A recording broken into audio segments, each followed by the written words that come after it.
What's up, everybody? A very happy belated new year to you. Brady Farkas with you from Roundtable Sports here on the Refuse to Lose podcast. Thank you, everybody, for being with us. Well, we are back at it again in 2026. We took a week and a half off for the holidays. I appreciate everyone who listened to our best of podcasts over that last week and a half. It was fun to go down memory lane and kind of relive all the great guests and all the great accomplishments of the podcast and of the Mariners in 2025. And again, here we are into 2026, just 5 weeks away from spring training. Appreciate everybody who is watching live on YouTube and on X. My voice is playing hurt, as you can tell, but we are here. Be here for the next hour or so. Jordan Shusterman of Yahoo Sports is going to stop by. You know him on social media as at Cespedes Family BBQ, one of the best national insiders in the business. He will be with us here in the back half of the show. We'll talk more about where the Mariners are at right now, what still can happen over the next 5 weeks until spring training, some fears maybe going into 2026. Also, I'm going to put the full court press on one more time here at the beginning of 2026 and remind you and ask you to join our Mariners on Roundtable Sports community. 4 months ago, myself and Taryn Kovacs made the decision to switch over from the Sports Illustrated group to Roundtable Sports. It has been awesome, but we are building Mariners Roundtable from the ground floor, and it's going very well, but we need your help to continue to do that. The way we grow, the way we gain readership at Mariners Roundtable is to grow that community. You'll notice if you're watching this on your phone later, you're watching this on YouTube or on X, you will see a QR code in the corner. That takes you right to our website, marinersroundtable.com. You can hit that join button. It's right underneath the main story on our homepage.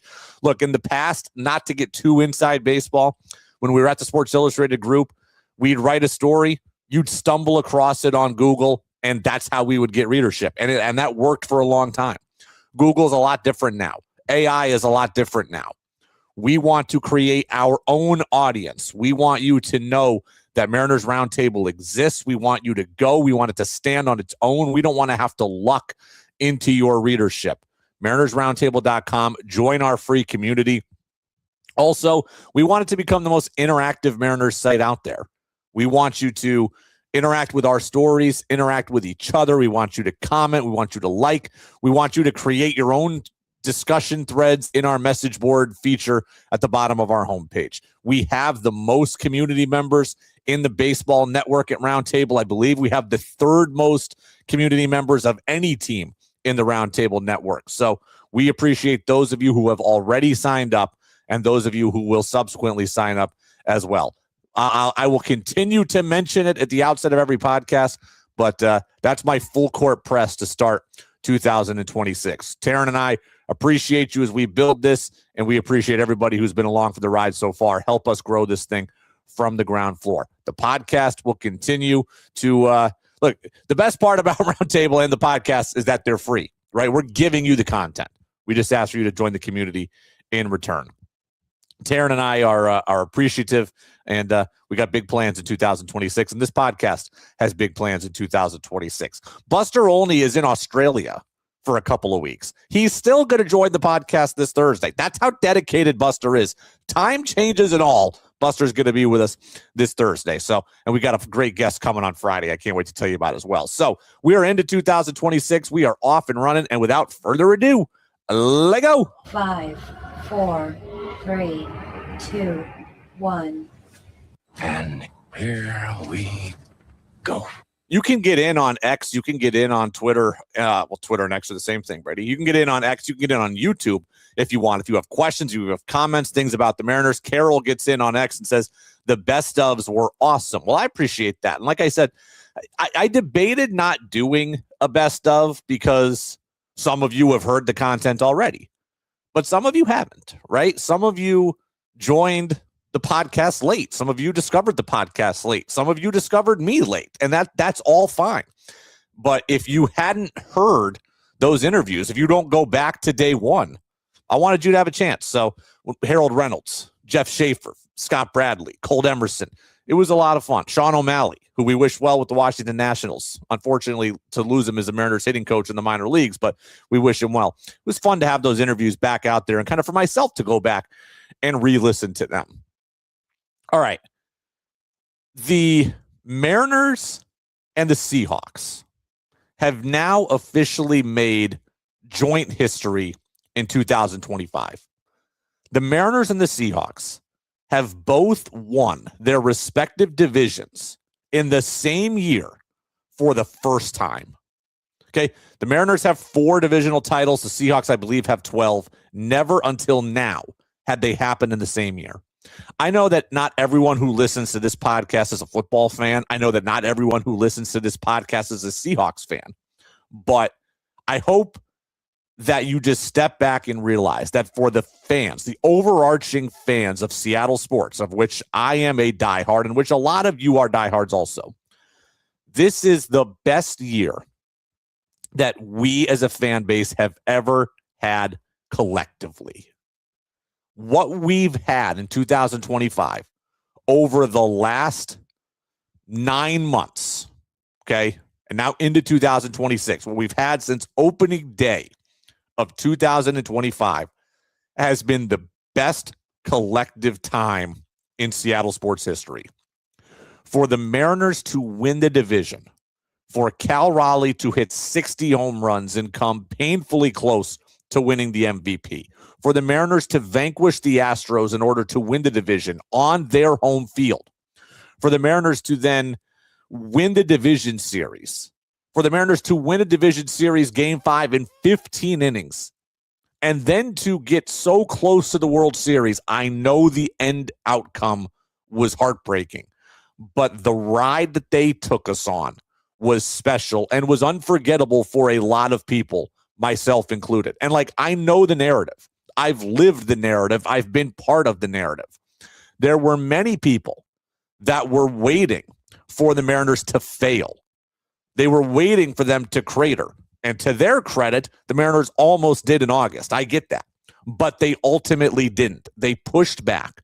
They went on the road. They beat the Astros. They got down 1-0 in the ALDS at home and then beat the Cy Young winner, the back-to-back Cy Young winner, and Tarek Skubal.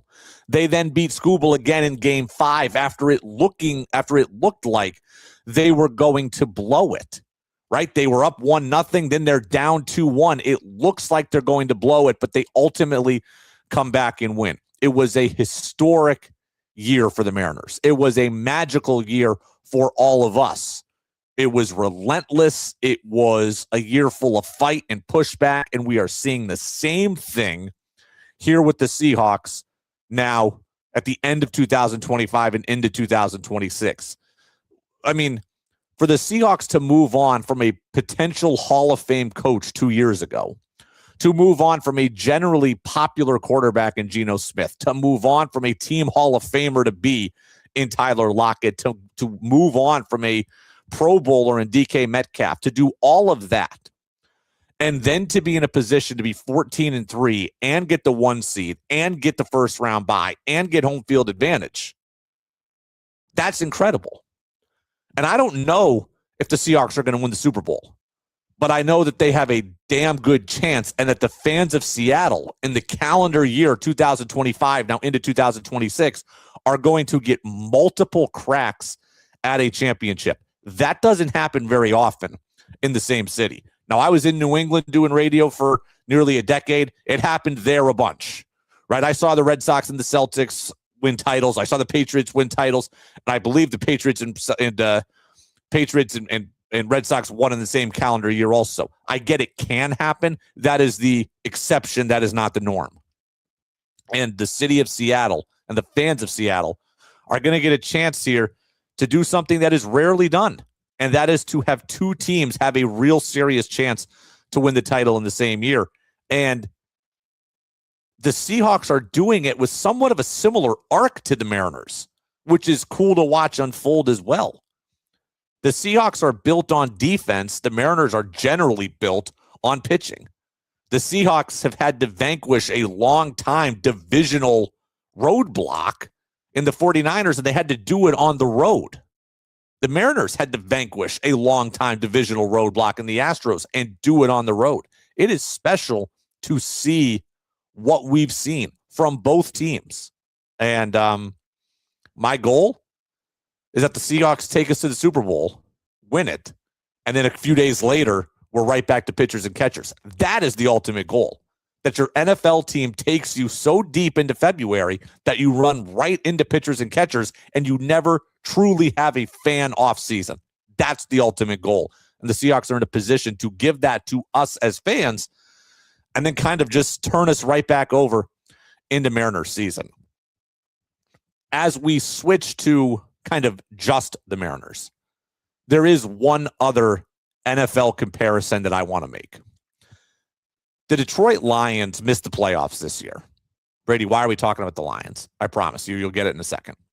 I believe 2 years ago, the Lions got to the NFC title game, and I believe last year they were the number 1 seed in the NFC playoffs. They didn't win the Super Bowl either year.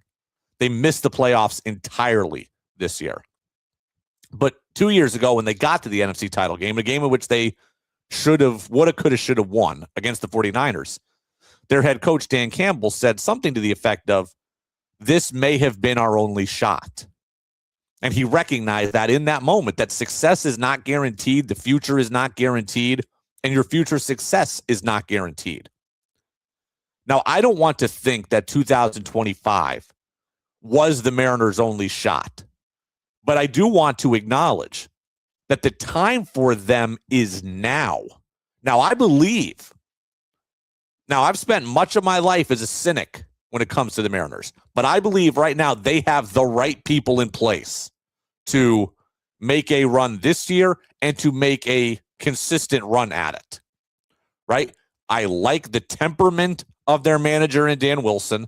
I like the coaching infrastructure they have in place with Pete Woodworth and Kevin Seitzer and Edgar Martinez. I like that group. I think they have the right group of young veterans on their team. Cal Raleigh, Julio Rodriguez, Josh Naylor, J.P. Crawford this year, although I know he won't be here probably in the very long term.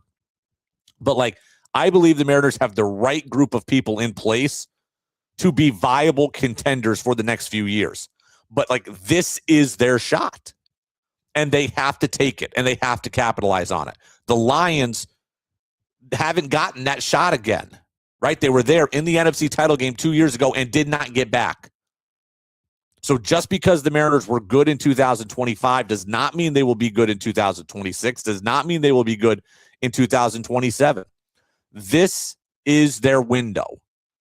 And like you, I want to see them capitalize on it because you don't know if you're going to get it back. The 2001 Mariners that won 116 games, we just presumed that they were going to be birthrighted into other opportunities, and it took them 20 years to make the playoffs again. I don't want to think that 2025 was a mirage or was a aberration, I should say.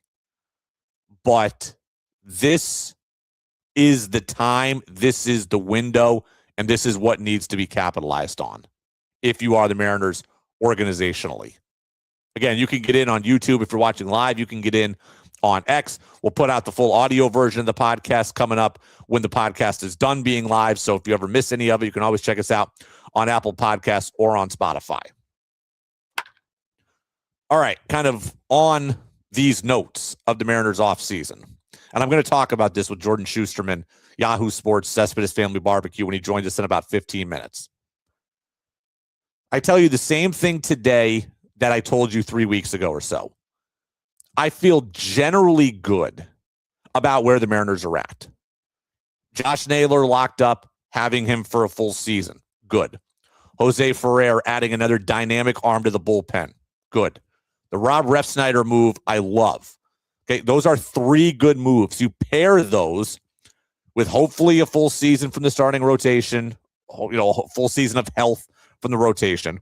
Matt Brash back for a full year. Remember, he really didn't pitch in April last season. So back for a full year and another year removed from Tommy John surgery. I have Luke Raley, Victor Robles. I have reasons to believe the Mariners can be good and can be consistent again in 2026. Also, the division is still very, very winnable, and that matters a lot. The best chance to win a World Series is to win your division. That is the best way to position yourself for a World Series win is to win your division. I believe the Mariners, as it sits today, have a very good chance to do that. The A's hit well. They can't pitch. The Angels are better, but that's not saying a lot. Texas, I think, has some interesting pieces, but I don't think is there. New manager, Skip Shoemaker, I think they can be better, but again, they're starting from a deficit of, I believe, 10 games from the Mariners. The Astros right now, I don't know quite what to make of them. Ime and Mike Burrows, I think, make their rotation better, but they still don't have Framber Valdez, so I don't know what to make of them. So the Mariners right now are still the favorite in the American League West. They are still, therefore, one of the favorites to represent the American League in the World Series. I feel generally good about where they are. But I think, based on what I just told you about needing to capitalize, I want to feel great about where they are. Okay, I feel very good. There's still room to feel great. I think there is a chance that they could bring back Eugenio Suarez. I still think there's a chance they could trade for Brendan Donovan. I think one of those things can happen. But as of now, they haven't happened. And one of the best pieces, probably the best piece of advice I've ever gotten in this business was from my old partner. And he said, Brady, you need to recognize something. The show is today. The show is not tomorrow. The show is not next week. We don't get to take a month off and come back and talk to you about what happened. The show is today. So let's operate on that today, where the Mariners are right now. And they don't have Eugenio Suarez back, and they don't have Brendan Donovan locked in right now. They haven't traded for him. So where that brings me to is this. Again, I told you I feel very good about the Mariners. But what the Mariners are, what's very clear to me as we sit here today is that the Mariners better be right about their internal projections. The Mariners better be right on Cole Young, and they better be right on Ben Williamson and Cole Emerson, because there is a lot of stock being put in those guys. Again, maybe they bring back Gino in a week and it's different. Maybe they bring in Donovan tomorrow and it's different. But as of today, the Mariners are putting a lot of faith in Cole Young, Ben Williamson, and Cole Emerson, and they better hope that their projections and their belief is well-founded and is correct. Because as I just told you, the Mariners' window is now. They need these guys to be good pretty quickly, right? Cole Emerson might be a star in 2028, but if they're going to play him now, they need him to be good.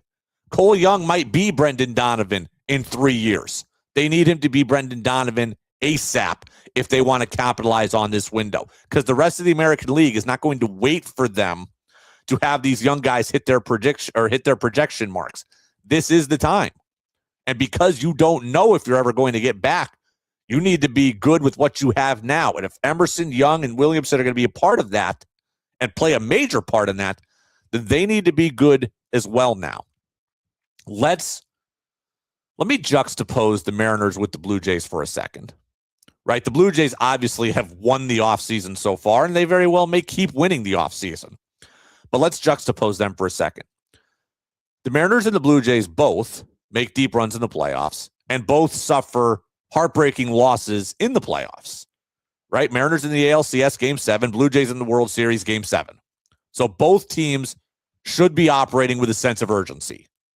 Mariners have operated, I think, with a reasonable sense of urgency, right? Naylor, Ferrer, a trade, another signing in Ref Snyder. They've shelled out over $100 million or just about $100 million guaranteed. They've made a big trade. They've traded prospects. So the Mariners have operated with some urgency. The Blue Jays have obviously blown that urgency out of the water, right? So the Blue Jays go out this offseason and they have taken their questions and they have spent their way to answers. They lose Max Scherzer and Chris Bassett. Boom, they go get Dylan Cease and Cody Ponce. Sir Anthony Dominguez is a free agent, so boom, they go spend on Tyler Rogers. At the moment, Bo Bichette's not there anymore, so they go get Kazuma Okamoto. The Blue Jays had questions. They have spent their way to get answers, and that is fine, right? That is fine. Now, remember this. The Blue Jays do not have a well-regarded farm system. The Blue Jays, by and large, do not have the internal options available to answer those tough questions. Those roster questions they entered with, they don't have internal answers to. They have spent. It's nice to spend, but you know what? They had to spend because they didn't have the answers internally. The Mariners are telling you, at least as of today, that they don't think they have to spend their way out of trouble. They don't have to spend in order to get answers. They're telling us as of today that they believe they have the answers mostly internal. And all I'm telling you is they better be right on that. It's great to spend. It's great to get household names. It's great to get flashy names. It's great to win the offseason. And the Blue Jays have done all of that. And you know what? It might win them the World Series. The Mariners' way can also win them the World Series, provided they are right. And that is, as of today, the biggest question in the organization is, are the Mariners right on these guys and how big an impact they can make early? Because, again, the show is today. The season is 2026. It's not about how great someone can be in 2028 or how good someone can be in 2030. It's about what can you do for me now and what can you do for me today? And that's what the Mariners have to answer with. Because if the answer is we think that Gino is much, much better than Cole Emerson and Ben Williamson can be today, then they need to go get Gino. If they think that Brendan Donovan is light years ahead of Cole Young, then they need to go get Brendan Donovan. Now, I've been in favor of keeping Cole Young, but if they think that Brendan Donovan is so far and away better, then they need to go get Brendan Donovan because the season is now, the time is now. If I were a Blue Jays fan, I'd be ecstatic that they're spending, but they have to spend because they don't have what the Mariners have. The Mariners can spend. They're telling you they don't think they need to as of now because they think they have the answers internally. And once again, they better be right. Look, Jared Kelenic was a top prospect that never materialized. Julio Rodriguez was a top prospect that materialized almost from day one. And Cal Raleigh was a top prospect who struggled, got sent back down, came up the next season, struggled, got sent back down, and then took off. Prospect development is not linear. Any of those outcomes are possible with Cole Young and with Cole Emerson and with Ben Williamson. They're going to need them to be far more Julio than Cal in 2026 if they want to accomplish what we all want them to. Again, you better be right. All right, Jordan Shusterman, a couple of minutes away. I am going to ask him, I am going to say this. The thing that I am acutely aware of and that bothers me is I can make a case, right, for the Mariners to not have gotten Munetaka Murakami or Kazuma Okamoto, especially at Okamoto's price 4 years, $60 million, right? I think both players would have had a chance to help the Mariners, but both players come with questions. Both players come with, kind of blocking prospects, blocking positional guys. So, I can make a case to not have either of Murakami or Okamoto. The thing that I'm aware of still, and I talked about this with Buster Olney 10 months ago, at some point, I want to see the Mariners get back into the Japanese market because there is a world full of talent on the other side of the world that right now the Mariners just don't have access to.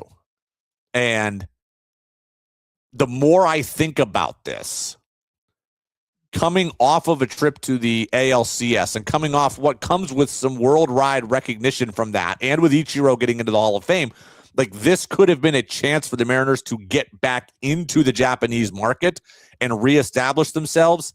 And I think they continue to just lose ground there. It used to be that the Mariners, I think, were the preeminent team in Asia. Ichiro, Kaz Sasaki, Shigetoshi Asagawa, Kenji Jojima, Munenori Kawasaki. Like, it didn't matter. The Mariners had a Japanese influence, and it was a really good one, and it was a really good pipeline. And it's one thing to lose that talent to the Dodgers, who are in the other league. It's another thing now to see the Blue Jays in on that turf. And not only are you not in on that turf, but now your chief rivals are there as well and gaining a foothold. Murakami and Okamoto come with real questions if they had been with the Mariners. No doubt. And there's no guarantee that they would have been good or good right away for Seattle. And I can justify the Mariners not spending $60 million on Okamoto. But to continue to fall out of the Japanese market, I think, is a big deal. And to see the Blue Jays now gaining a foothold in Asia, I think that's a big deal also. And that is just another worrisome development. At the end of the day, we want the Mariners to be the best team in the American League. And if now your American League rivals are also pushing into, pushing into that market, and you're not, then that's just something, again, that I notice and something that bothers me. All right. I'm going to talk about this with Jordan Shusterman as well, but I do just want to talk about something that I was asked recently on social media. And it was my friends over at the Table Setters podcast, and I've gone on their podcast a couple of times. Those guys are great. They asked Mariners fans, how do you feel about Andres Munoz going into this year? And I think that my position on Andres Munoz was pretty clear at the end of 2025. I think Andres Munoz is good. I think Andres Munoz is very good. I think Andres Munoz is the closer of the Seattle Mariners. That said, when Andres Munoz takes the mound, I no longer feel like it is a guaranteed 1, 2, 3 non-competitive from a hitter's standpoint inning. It doesn't mean that he can't or won't get the job done consistently. He showed last year that he can get the job done consistently. But to me, it came with more heart palpitations, especially at the end of the year. And that is how I feel heading into 2026. I think he is still a very good reliever. I think he is still the closer on this team, no questions asked. And he's still a guy that I generally trust to put up overall good numbers. But I am acutely aware that the tightrope, I think, gets walked more often now than, or it got walked more often in the back half of 2025 than it did in the front half of 2025. Let me just hit you with some numbers here. In the regular season, exclude the playoffs, and Munoz was great in the playoffs, okay? Exclude the playoffs. 37 appearances in the first half of the season for Andres Munoz last year. 37 appearances, 14 walks, 2 hit by pitches, right? 37 appearances, 14 walks, 2 hit by pitches. In the second half of the season, 27 appearances, 14 walks, 2 hit by pitches. So same amount of walks, same amount of hit by pitches, 10 less appearances in order to do it.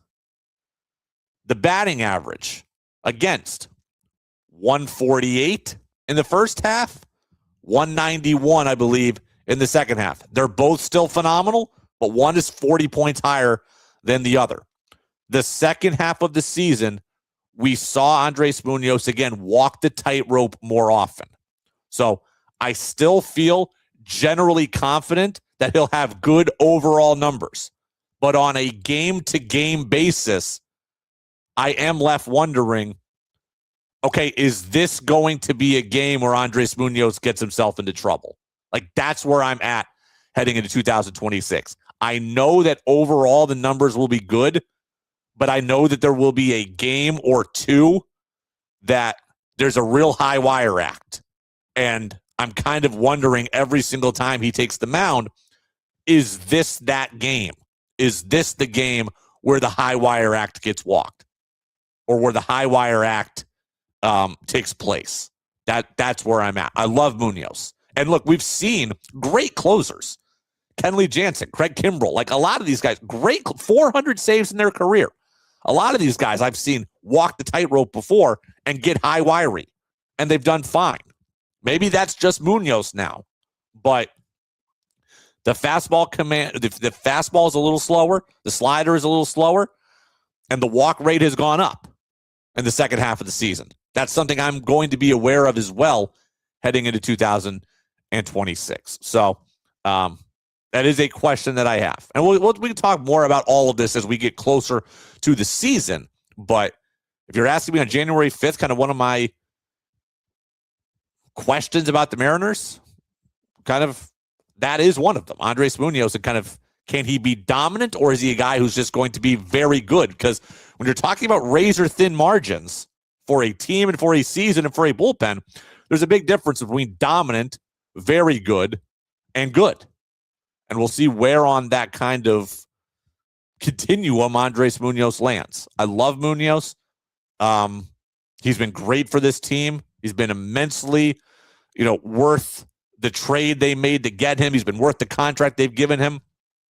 But I will be curious if he can, lock it down consistently, no questions asked, or if there is a bit more of that high wire act. So, all right, I want to go out to the phone line now. I want to go out to the phone line and bring on Jordan Shusterman, Yahoo Sports baseball writer, national baseball writer, personality on the Cespedes Family BBQ podcast. You know him as one of the preeminent national voices out there, a guy that I got to know through the last season. We had him on the podcast last season. We hung out at the playoffs in multiple spots. A great guy, a great follow at Cespedes Family BBQ on social media. Jordan Shusterman with us now. Jordan, appreciate you as always, my friend.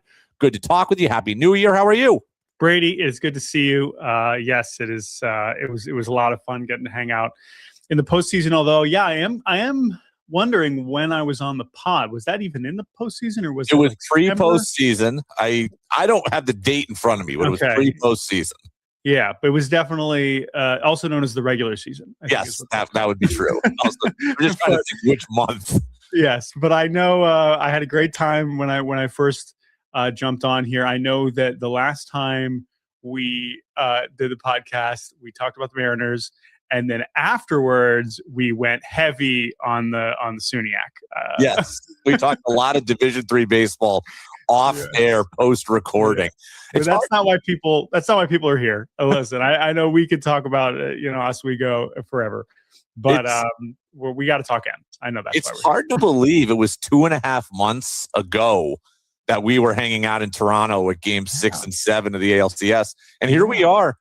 5 weeks until spring training. Man, I always feel like the offseason goes long, but this one feels like it's gone pretty quickly. I can't believe we're getting to that point again.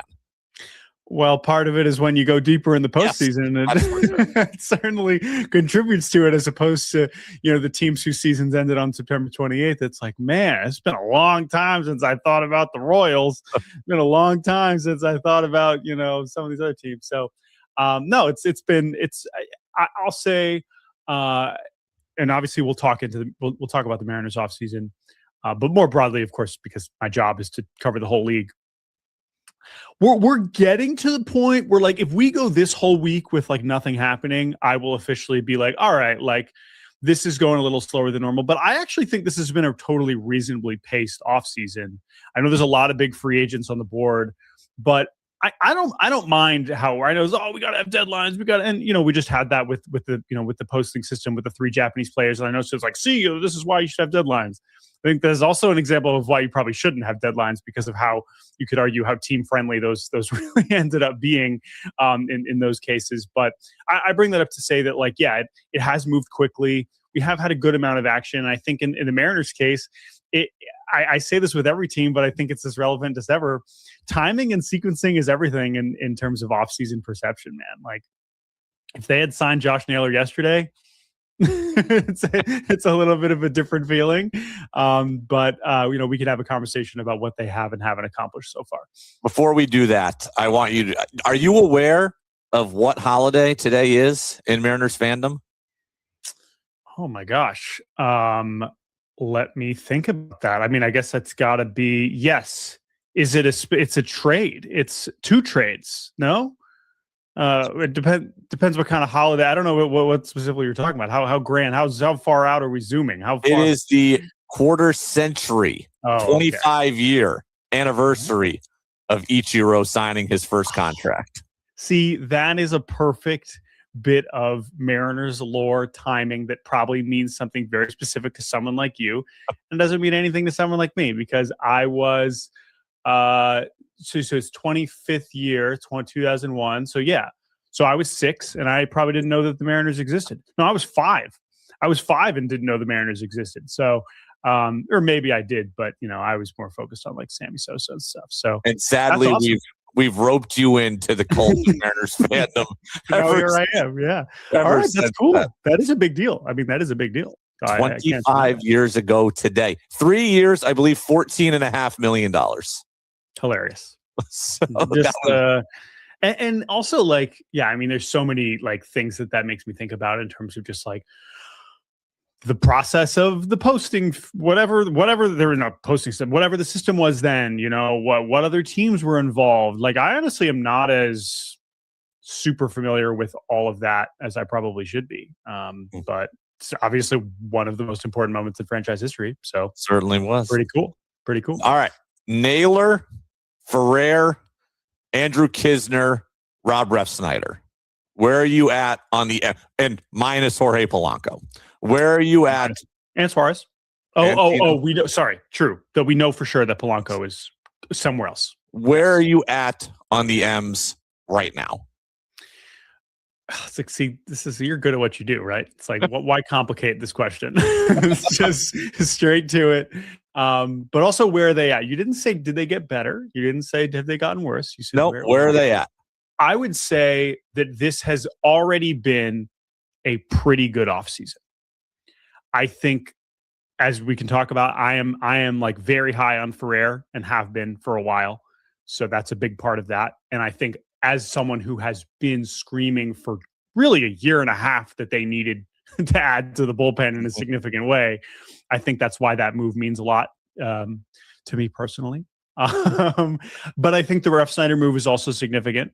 We had him on our top 50 free agents list, which was maybe a bit aggressive because he is, considered a platoon player, but he's essentially the best platoon player you can have. Yeah. And for that role, I think to get him on that deal, when I think even at his age, it wouldn't have stunned me if he had gotten multiple years, I think is a real addition, even if it's not, the everyday bat that I think people are seeking. And I think that, understandably, that there's a perspective that's saying, well, you haven't improved because you had Naylor and now you just retain Naylor. But retaining Naylor, I think, clearly was the team's priority from the beginning, and they acted on that as such. I think that he was the one that was almost a non-negotiable in terms of how this roster would function moving forward. It was a position that they did not have any obvious backup plan, and I think that that's why that they acted so urgently, because they saw that, like, if we can just have our first baseman and know what that answer is going to be for the next few years, we can figure out the rest, because we have the confidence in Cole Young. We have the confidence in Cole Emerson. We still have JP Crawford. We still have some of these other pieces that could fill in. Now, I understand there's Mariners fans saying, like, that's not good enough. You still need to be going to push and try to get better, as opposed to back to where you were with some other pieces, right? If retaining Naylor plus Refsnyder, Ferrer, Kisner, we can talk about Kisner if you really want, but I'm not really. I don't really have the energy to care that much about that part of this, because I also think that Refsnyder is actually an important part of the Kisner conversation too, right? Because if you're so worried about, like, oh my God, Kisner is this huge downgrade from Garver because Garver offered some sort of more offensive upside, those at bats, a lot of them, especially for whether it's DH, like that's really where Refsnyder is going to come in, and I think he clearly has more offensive upside. Like, most teams have a backup catcher that's like Andrew Kisner. Like, That's what it is. It is what it is. So And as we get to the Harry Ford part of it, if Cal Raleigh gets hurt, you're screwed either way. It's not because you traded Harry Ford. It's because Cal Raleigh is hurt. That is the issue. But again, let's get back to the conversation, because is it okay? Fine, you Naylor, fine, you just accept that we're back to what it was. Is Naylor plus Ref Snyder Ferrer, are you a better team than minus Polanco? Are you a better team? You could say you're a more balanced team, maybe a more functional team when you project some of the other pieces with the position player group moving forward. But I understand that you could also say that they're kind of at a net neutral, and that there are still one more move away from feeling like they've taken a step forward. And we can kind of talk about that. Brendan Donovan is the name that is out there constantly. He's the name a lot of fans at this point are kind of tired of hearing about. There are some questions about how they'd make things work positionally, especially if they were able to keep Cole Young in the deal. But for financial reasons, skill set reasons, Brendan Donovan does make a lot of sense. My question is we know that Chaim Bloom and the Cardinals have wanted pitching, but yet all they've done is acquire pitching already, right? The Wilson Contreras deal, the Sonny Gray deal, they've gotten a ton of pitching. So you as the national guy, now I'm asking you, are the Cardinals, you think, do they no longer need the Ryan Sloans or Durangelo Sanchez of the world, and they can pivot to position players, which maybe the Mariners are more or less likely to want to give up? Like, what do you think the Cardinals now want or need from the Mariners in the Donovan deal? I still think pitching would be the priority. I think that obviously the Mariners have a variety of kinds of players to offer. And yeah, I mean, the Donovan discourse has been miserable, to be honest. Yes. And for everybody involved. I think I tried to make this point. I actually went on Derek Gould's podcast. Okay. A few weeks ago, of course, the very longstanding Cardinals beat writer who certainly knows. We didn't go too deep on the Donovan discussions. It was funny because that was right after the winter meetings. And I think if you had asked me then, like, hey, you're going to do Brady's podcast on January 5th. Do you think Brendan Donovan will still be on the Cardinals? I'd be like, no chance. Like whether he's on the Mariners or not, like he'll be gone by then. But obviously here we are still talking about it. The point I tried to make on Derek's podcast, which is why this discourse is so miserable, and this doesn't just apply to this, but why I particularly just don't enjoy it, especially as someone who feels like I have a reasonably objective view of what these players are worth, and from all sides without the bias involved, is just like you have this weird dynamic where most Mariners fans are like, yeah, Brendan Donovan's good. Like it'd be really cool if the Mariners got him. But also because I'm so disgusted by the trade proposals being put forward by the other side, you see Mariners fans, while arguing that they want Brendan Donovan, making an argument for why Brendan Donovan isn't very good. and then on the other side, you have Cardinals fans being like, Brendan Donovan is worth these outrageous things. It's like, well, if that's true, you should probably keep Brendan Donovan, and now it's, and so it's this weird push and pull, and this is just trade proposals. This is I think one of the worst parts of the offseason is fans coming up with trade proposals, because it's the easiest thing in the world to do from a content perspective. And I get that. But in almost every case, and this is why I think the trades are always more fun. This is true beyond Mariners world.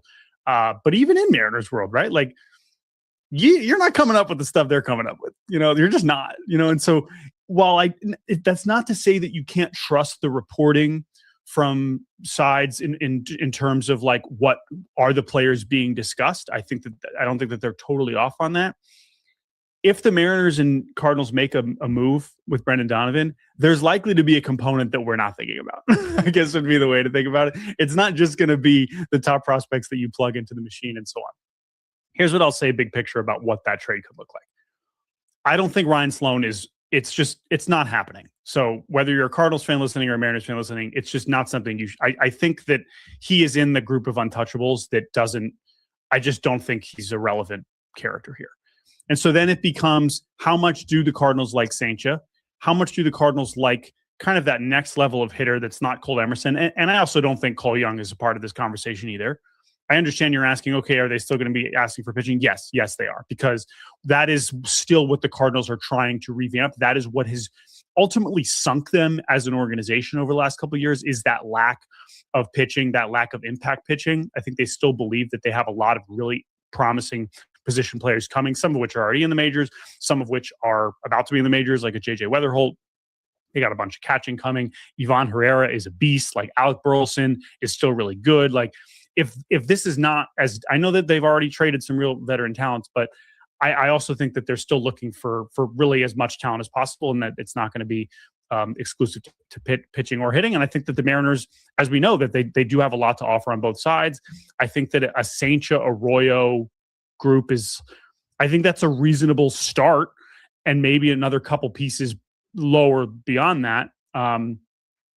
But yeah, I mean, that's a product of, I think, a player in Brendan Donovan that is really valuable, and that more particularly a lot of teams are trying to get. I mean, that's the other part about this that you just have to acknowledge is it's not just, okay, oh, how do you not beat that?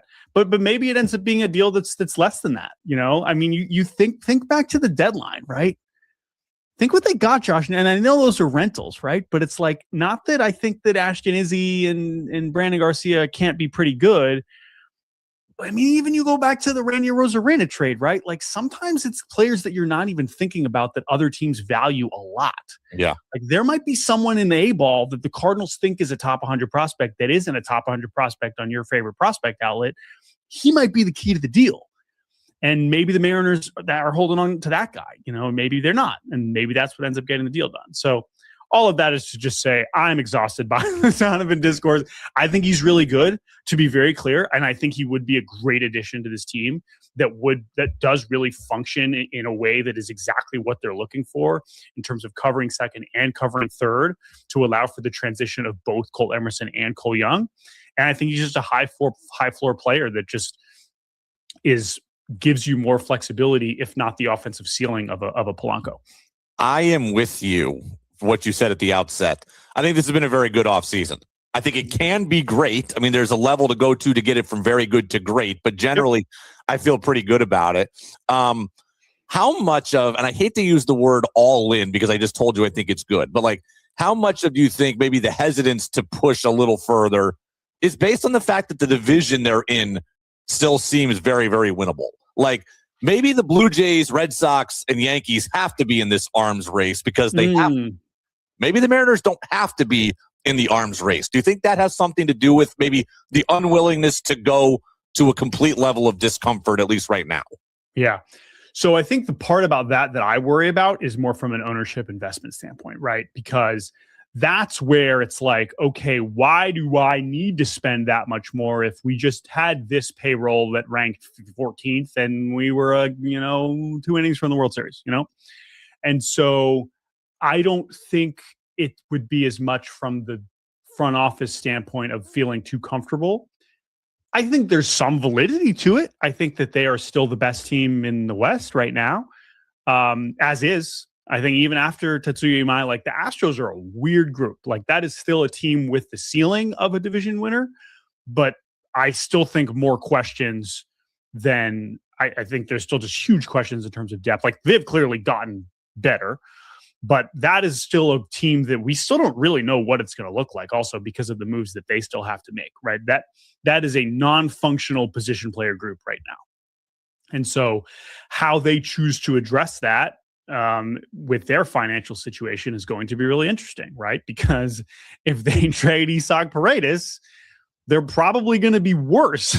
Yeah. But that also might be easier than salary dumping Christian Walker. If they were able to get rid of Christian Walker and play Paredes at first base, and you might have a better team. That might be a lineup and a team that's more functional. So Angels, again, it feels disrespectful. It's just like, why would I believe that they are suddenly good? Like every year, people are like, "Oh, you squids! Let's look at this." I'm not worried about them. Texas, yeah, kind of the same thing. They're really like, why am I buying in on what they have going? I know they started like, oh wow, we're gonna really reshape things with the Nimmo trade. It's like, okay, maybe that I like that slightly more for you in the short term. But they don't really seem that close. And then the A's, like, yeah, they're going to score a lot of runs, and they're going to give up a lot of runs too. So I do think the Mariners are the best team in the division right now. But I think that they have to be thinking bigger than that, right? Because you have proven that, okay, great, cool. You're the division favorite. You just won the division. That's great. you also know that it needs to be about more than that. And so to your point, you got to be pushing for more than that. And that's where the still completely deserved frustration of like, okay, well then just go actually sign some more good players and just make your team better. Maybe you are trading so that you don't have to trade for a Donovan. But again, I think trading for Donovan would be a totally reasonable use of resources. But that's where I think the frustration still comes in is there's still a level of, especially in the context of these other American League teams, including Houston, right? Who's clearly willing to I mean, what are we looking at now? Houston's payroll, and by the way, Texas's payroll, same thing, even with them barely spending, is still a comfortable 15 or so million, 20 or so million ahead of Seattle. I mean, the Mariners are third in payroll. They're fourth in payroll in the division, and that's not like, that's just, it's kind of embarrassing in that sense when you consider the window where they're at. The question I've brought up really since the offseason started, and it's the question I'm going to have all through spring training, is this. We see really tough losses do one of two things to franchises. It either breaks them in the way the Seahawks got broken by throwing at the goal line, or it galvanizes them in the way the Red Sox go and win the World Series in 2004 after Aaron Boone in 2003. So my question is which direction is this team going to go, and how do we get them to direction B instead of direction A? My question for you is, excluding that question or injury, what is your biggest kind of existential Mariners question heading into 2026? That's a great one. I would also say, and I know Mariners fans don't want to hear this, but like, this is also what you're asking about Toronto, right? If you zoom out, like, that's how Toronto's feeling too, and we see how they're acting. Yes, we see what they're doing. We see what they're doing in response to coming agonizingly close to winning the World Series. So, and credit to them. And there's a few other teams you can kind of put in that bucket. So, it's a great question. I would say, I mean, right, there's a few easy ones, right? It's like, what is your team if Cal Raleigh only hits 38 home runs? I think that's probably up there as like a very basic, or even 45 home runs, right? It's like, that's what would be an all-time season for a catcher, and you're still like, okay, how much was Cal propping up everything? And if he regresses to merely MVP candidate and not MVP legitimate finalist, what is that, right? And like, here's a fun one. Here would be a fun like over under is like, who would you pick to finish higher in MVP next year, Julio or Cal? Like, that is a really interesting way to think about this. Now that's also one of the luxuries that they're in, right? They have two undeniable franchise anchors. There's just not a lot of teams that can say that. Right. And so that's kind of where their bar their floor of a position player group is just higher than a lot of other teams. I think, I would say it's kind of the same thing that you had coming into last year that proved to be problematic, which is just like, how long is these five pitchers that you have now essentially had as your rotation for now what is going on 4 seasons, that is so rare. That is so rare. There might be the only team in the league that can say these are our 5 starting pitchers for that many years in a row, right? What does that actually mean? Can these guys be healthier than they were a year ago, let alone get better, right? Because when it's all lining up, you're like, well, this is the best rotation in baseball. But we just learned last year that's just not how it works. Because of injuries, because of regression, because baseball's hard. That's just not how it works. And Bryce Miller was horrible, right? He was horrible until he wasn't. And he was really, great in October. But those are the things, right? It's the rotation that you have decided, like, this is it. This is our championship core. And then obviously it's the Cal of it all, which is just like when he regresses to not the greatest season by a catcher of all time, probably. What does that look like for the rest of your offense? I was going to ask you about the young infielders, but I'm going to pivot and ask you this question instead before I get you out of here. And I made this point a bunch at the end of the season, and I was proven wrong in the playoffs, but I still think it holds going into 2026. One of my bigger fears is too strong, but one of the things I'm aware of is that, to me, the Andres Munoz tightrope act has gotten more tightropey. And I was asked a question like, how do you feel about Munoz heading into 2026? And my answer is, I think he's good. I think he's clearly the closer. I think he's going to have good numbers. But the fastball is 98, not 102. The slider is 84, not 88. And the control at times is more iffy. And I just see the tightrope act happening more often. And eventually you're going to get burned by that. So if you're asking me, like, what is my under the hood concern for 2026, it would be, is Andres Munoz the guy with a 1.7 ERA who gets in and out of trouble? Or is he a guy with a 3.0 ERA, which is still good, but it's not 1.7? It's a big difference. And I've watched that. Sorry to bring this guy up, but it's the Fernando Rodney experience part 2. No, but I think that's a little disrespectful to Munoz. What I was going to say, which is more complimentary, although also he's never been this good, but it's the difference between close to perfection and like merely good, is Clase. Like, again, let's keep the focus on the field. Clase, like the difference between him, if you looked at him over the last few years with Cleveland, like there was times when it was like, he's literally untouchable. And then there's just like slightly worse. When you're slightly worse, in his case, it's just more hittable, more wild, because he always threw strikes, except for when he was throwing balls on purpose. But you know, with Munoz, it is more of a like, it is a control thing, right? All of those concerns, super valid. I would also just bring Matt Brash into that exact same conversation. Mm-hmm. And that's how I felt watching Brash this past year. I think the optimistic spin on Brash, and this is important for the whole bullpen, is that the farther he gets removed from surgery, the more likely it is that he ticks back up to what he was before it. Yes.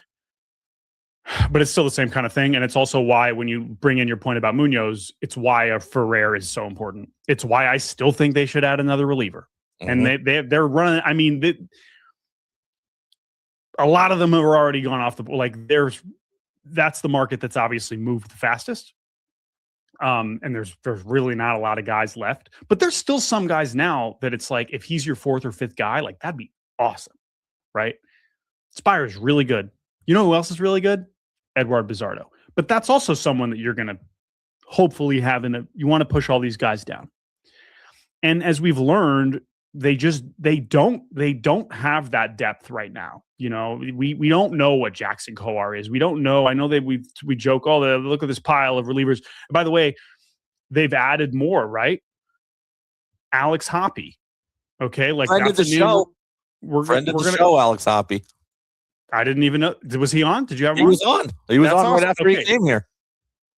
Shame on me for not knowing that. Robinson Ortiz, very interesting, right?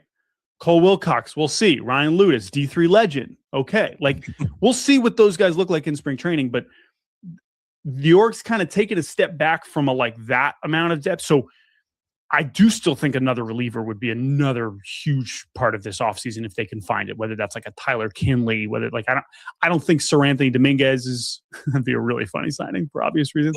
But like, I still think you just need some more layers, because let's be honest, maybe Bizardo stinks, not because of what happened at the end, but because relievers are relievers, and you've already gotten more consistent. Like, for all your concerns about Munoz, he is still relatively one of the most consistently great relievers in the whole sport, indisputably.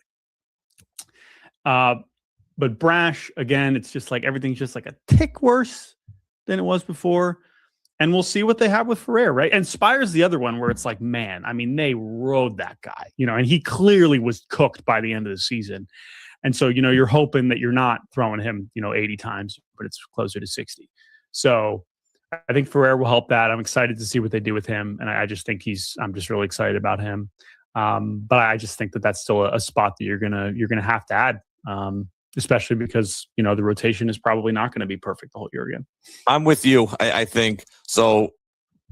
Munoz, Brash, Spire, Ferrer, Bizardo, and Vargas, I think, are locked into the roster. I think those 6, and Vargas, I could make a case for. Vargas is like, right. He's I will say we should not overlook like what Vargas was last year. Like that, he pitched well enough for you to say that with a straight face and me to not be like, you're crazy. But I don't know if he's, I would say the first 5 or.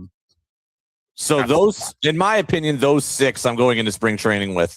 And then Kowar and Legumina are out of options. So I think they're going to get, at least one of them is going to get a crack at it. Troy Taylor is still in the mix, who had a good 2024 and a horrible 2025. I would love for one more certainty to come into the bullpen and then to let Kowar, Legumina, and Taylor battle it out for spot 8 as opposed to spots 7 and 8. That's kind of where I'm at. So that's a long way of saying I'm with you. I would like one more reliever. Yeah. That is all well said. And then, right, it's like especially if it's like one of those guys is a designated long man. Yeah. Then that's obviously a very different role than what some of these other guys are doing. So totally agree. We'll see if that is how they choose to invest whatever it is they still have left to invest, right? That is obviously the other part of like the moving target of any Mariners offseason discourse is it's so stupid because it's like, how much do they have to spend? It's like, well, it's whatever they want to spend. Yes. If Stanton wakes up tomorrow and decides, what would be cool if our payroll was $200 million, which I'm sure we could afford, which is still, light years away from the luxury tax, whatever. It's just like, again, you look at what some of these other teams are spending, and it's just, or not spending for that matter. I mean, what I'm seeing here in Cleveland is an absolute travesty. Like you're looking at teams. I was just prepping this for the pod tomorrow. It's like the Dodgers paid $170 million in taxes. Which is more than half the league's payroll. That's their tax bill was a mid-level, was like an average payroll, right? And so, and whatever, we'll see. I mean, the Mets paid $90 million in taxes last year, and they stunk, right? Yankees $60 million, Phillies $56 million. So, anyway, sorry, that's not that relevant, but it is. That's like that's another part of this applies to all offseason discourse. It's like, oh, how much do they have to spend? Well, what did we do for every minute leading up to Tatsugi Imai signing with the Astros? Well, they don't have money. Well, guess what? They woke up and decided we do. Jim Crane was like, oh, wait a minute. My pal Scott Boras is calling me. Okay, I guess I do have another $18 million to spend. So unfortunately, it does not sound like Scott Boras and John Stanton have that kind of relationship, because if they did, maybe Alex Bregman's on the Mariners, but that's not really how, or Okamoto or whatever you want to say. So maybe Boras just had like Cal dumped him. Isn't it right? Right, exactly. This is quite the opposite. So it does not seem like that's something that's suddenly going to happen. And that's also how you have to evaluate the offseason, as maddening as it is, and evaluate the front office as maddening as it is, to just be like, well, why didn't you just sign Okamoto? It's like, well, because they're clearly not giving out another $50 million contract this year. Like, I'm sure John Stanton is still like, look what I just paid Josh Naylor. Look at me. I did it. Like, seriously, that's probably how that is, right? Well, we will see what happens. I 5 weeks till spring training. I'm going to be in Peoria for the first spring training game of the year. So I will be there. Okay. I might see you there. I will be down there for the week before games. I think I'm leaving like the day before the first game. So I will be there on February 18th. Okay. So maybe we can high five in the airport or something. Or maybe we can do a meal before I head out of there. But yeah, so again, a lot of off season left, as people like to say. That is true. I do think they have one more, like, this is an important player on our team move. Whether that's Donovan, whether that's something we're not even thinking about, whether that's a reliever, we'll see. But hey, this is the fun stuff. And by the way, like the whole Cole Young thing, like Cole Emerson in particular, he's going to be what we're talking about in spring training. Like, we all have to accept that, like, that Colt Emerson is going to be the story of spring training almost no matter what. Like, I mean, I guess if they trade for Donovan, it becomes less of a story. Considering the entire roster is going to be at the World Baseball Classic, it's really going to be. That is a great point. That is also very true. It's real. There's no one else is going to be there, right? So it's just like Ryland Thomas going to be gone. Julio's going to be gone. Arozarena's going to be gone. Munoz will be gone. Brash will be gone. Naylor will be gone. So it's going to come down to. Herrera will probably be gone, depending on that situation. Yeah, no, that's true. So, It's it's get gonna be Cole Emerson or bust. ready for get ready for. Oh, is Rob Refsnyder going to play for Korea? Eligible, yes, but I haven't heard officially. I So kind of hope not, just so that like he can at least be around. But, somebody's there. So yeah, but anyway, no, it's a great point. No, it is going to be very, very vacant. So all those random relievers we just talked about, except for like those are the guys we'll really be talking about. yes, they're going to get plenty of opportunity because, the geopolitical stuff. Bizzardo's going to be gone too, provided Probably. Venezuela plays. Like he's going to be gone. Yep. So there's going to be significant attrition from the WBC for the Mariners. So that's the price. All right. Well, we'll be back on here. When I see you, we'll have some Peyton Alford conversations. There you go. We'll talk all the prospects you want. Then. Jordan Shusterman, Yahoo Sports, Cespedes Family BBQ, and D3 Baseball Aficionado. My friend. Oh, that's me. We'll catch up soon. All right, there he goes. That's Jordan Shusterman, Yahoo Sports, and again, Cespedes Family BBQ. Always appreciate my chance to catch up with Jordan. Got a chance to meet him on multiple occasions in 2025. We're at the playoffs in Detroit. We're at the playoffs in Toronto as well. So hopefully he and I can link up in Peoria, maybe in Seattle again at some point in 2025 as well. Just a handful of quick news and notes before we get out of here. Sean O'Malley, Mariners hitting coach at AAA Tacoma. He did move on, take a big league job with the Washington Nationals, former Mariners infielder, utility player. We had him on the podcast back in August. We wish him well. Former Mariners Taylor Saucedo and Cade Marlowe have new homes also. Saucedo signs with the arch rival Angels, and Marlowe signs with the A's. Don't know if either one of them will make those teams big league rosters. I certainly think that Sauce has a chance to make the Angels. And while I will never root for an AL West counterpart, I will root for each of them. Both of them good Mariners. Both of them made contributions to the organization, and both of them generally likable as well. Harry Ford, who Jordan mentioned, is going to play for Great Britain in the World Baseball Classic. We anticipated that, and we knew that. Would have been interesting to see how it would have played out with the Mariners as he was looking to make the roster out of camp. We would have expected him to make the roster out of camp, but if there had been no Cal and no Harry Ford, it would have been a very interesting spring training. But Harry Ford will play for Great Britain. Big ups to Julio Rodriguez. Julio donated reportedly $25 million for a new baseball field, new complex in Loma de Cabrera, his hometown in the Dominican Republic. We're lucky to have him, right? Like it's more than just what you do on the field, right? That's ultimately how players are measured, how teams are measured by what they do on the field. But your impact goes deeper than what you do on the field. So Julio, just an unbelievable philanthropist in his hometown, donated an ambulance a couple of years ago to Loma de Cabrera. He loves the Dominican Republic. He loves his hometown. He reps it. He talks about it. You hear him talk about it all season. That's just a great gesture. And for the next generation of Dominican players that are getting an opportunity to play on that field, I don't have to ask Julio personally to know that means an awful lot to him. So really cool stuff there. Buster Olney is going to stop by on Thursday for our episode. Again, he's going to be doing so from Australia. Can't wait to catch up with Buster and see how he is doing down under. Hey, a quick reminder, and I was thinking about this kind of as we went through the show, but we want you to join that free Mariners community, right? We're going to start doing some giveaways. All right, we're going to start doing some giveaways. If you are in the Mariners community, what I need you to do, I'm going to put out a post in that community section. What I need you to do is drop a comment in. If you're not in the Mariners community, join it and drop a comment in. We've got some refuse to lose swag to give away. I'll give you your choice. T-shirt, sweatshirt, long sleeve T-shirt. I will give you your choice. Okay. We will run this for right now. Okay, it's the night of January 5th. We will run this for a week until January 13th.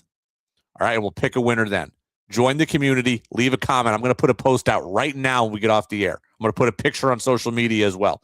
You can win a refuse to lose sweatshirt, long sleeve hoodie. I will give you a choice as to what you want that we have. We do have a store that I don't really advertise, but we will give you something for free. We appreciate all of you that join the community. It'll be a big help to us as we grow in 2026. Thanks to Jordan Shusterman. Buster Olney is going to stop by. Again, we'll get that picture out on social media at Refuse to Lose Pod to join our free community and try to win the Refuse to Lose swag. 5 weeks away from spring training. We'll see you again on Thursday with Buster Olney, and Friday we got a big guest I can't wait to tell you about as well. Thanks to Jordan Shusterman, and as always, go Ems.